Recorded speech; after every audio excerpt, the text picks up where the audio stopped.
देखी भैया गीत बा, गीतिया कुछ अलग लेवल के गीत बा। कैसे बा?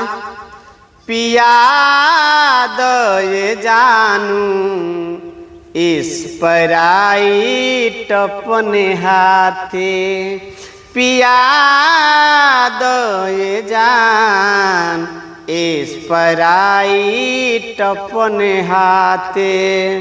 एही से दैया पुअरा नियन हमरो टाइट बाटे, पिया दे जान स्प्राइट अपने हाथे।